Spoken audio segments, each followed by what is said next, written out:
All right, everyone, come on in. Come on in. Let's see who's here today. Marcy, are you here? Are you here all the way from Texas? Josh from the Northeast. I'm sure you're going to be watching this soon. Hopefully, John in the Northwest. Maybe Jose all the way out in Singapore. Maybe Paul out in the UK. Dalek, you should be close by. And the rest of the regulars, come on in, make yourself comfortable. And the rest of the new ones, new subscribers, welcome, welcome, welcome. As always, we encourage you, get comfy, get comfy. Make sure that chair is properly adjusted. Your computer monitor is in the perfect position, or your tablet, or your phone, wherever you're watching this. And the most important thing, grab that steaming cup of coffee if it's morning where you're at. Flavor it however you want. May stick a little cinnamon in there, or just some creamer. Maybe you're drinking it black.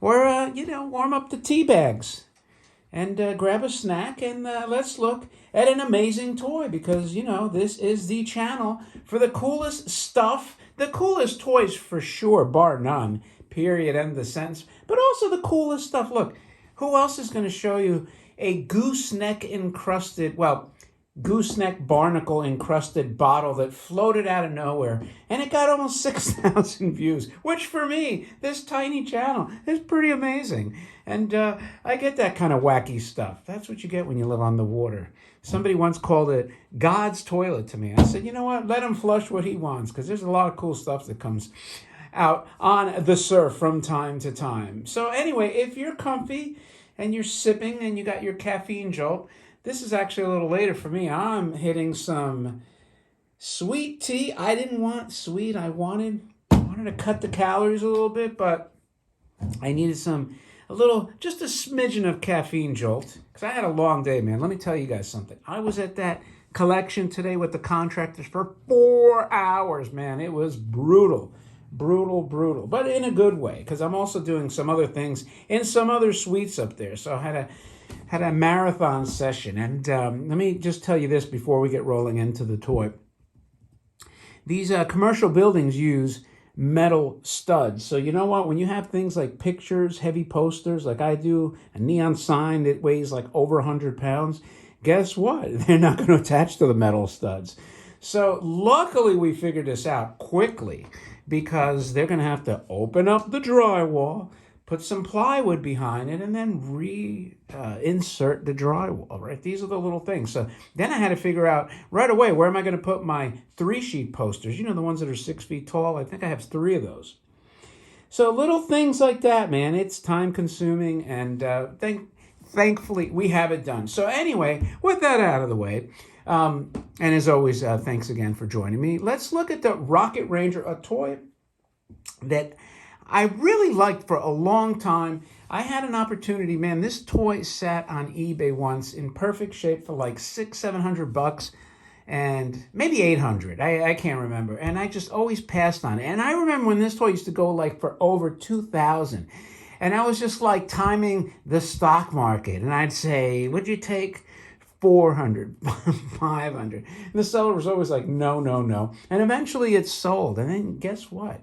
It never was that cheap again, ever. And I was like, damn it, I should have bought it. But I hesitated because it's not really a space toy, although they call it a Rocket Ranger. But you know what? I love this toy. This looks almost like a 30s toy.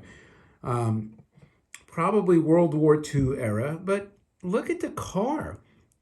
Those cars look decidedly 30s. And they're shooting down the planes, and the box itself, right, looks like a sepia tone, which you don't normally see sepia tone boxes. Sepia is that like old school. It almost looks like film that degraded to me. And it gives it that almost like a black and white look. But again, sepia tone is sepia tone.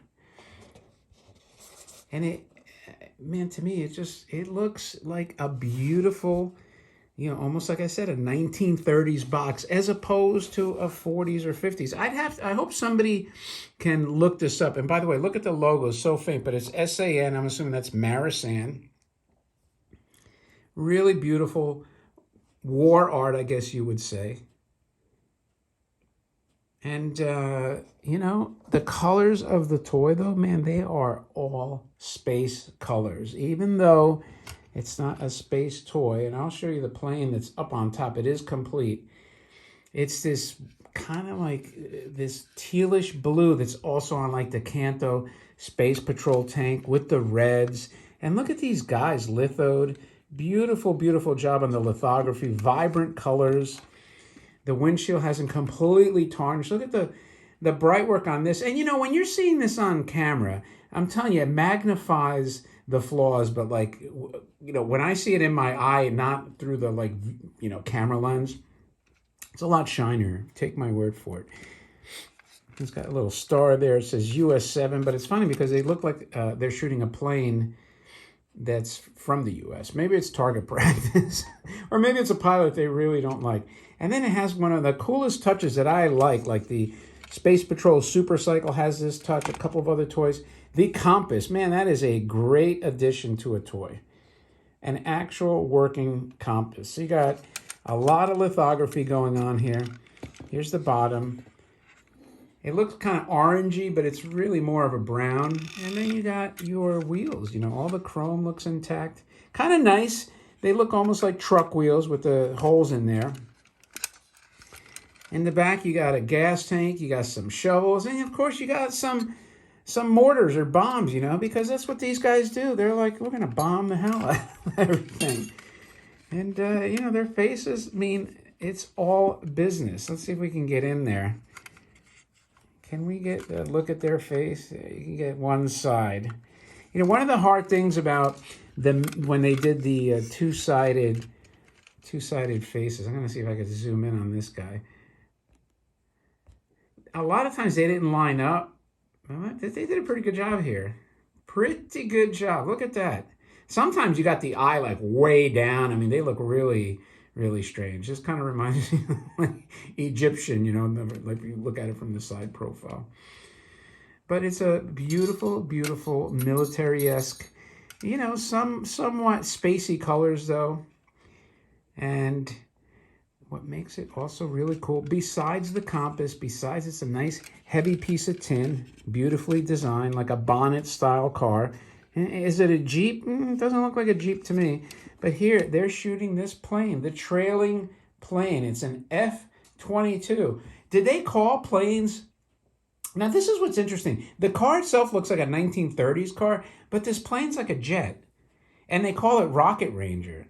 So what is it, like an old school car shooting this F-22 Raptor? This is really a strange contradiction and in a toy. But anyway, you have a crank here, right? You would think the crank is to crank the toy up. But no, the toy is just friction like this. Right? And it works really well.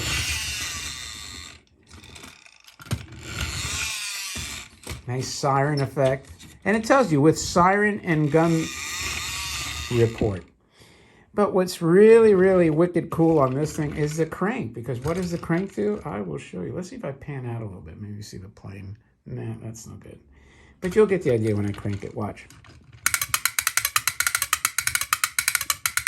There he is shooting the plane. How bad is that? Look, the plane crashed. It has like the ack shooting sound.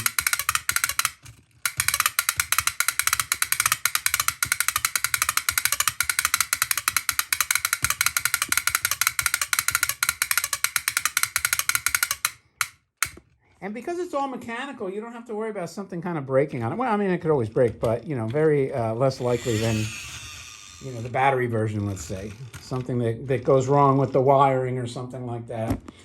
So anyway, that is your strange, rocket, 1930s kind of Jeepish vehicle, Rocket Ranger, that shoots a modern jet for some reason.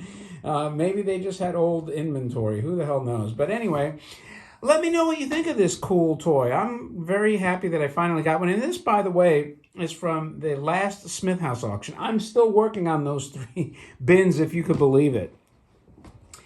And I still have to go through the Marie Knowlton collection. I didn't even show you the good stuff out of that. But you know what? I had time to do this.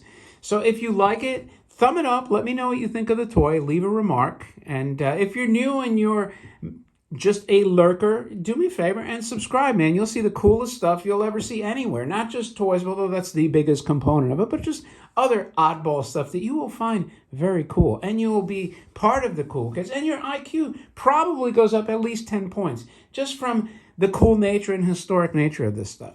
So for that, I always appreciate your time. And I will talk to you later.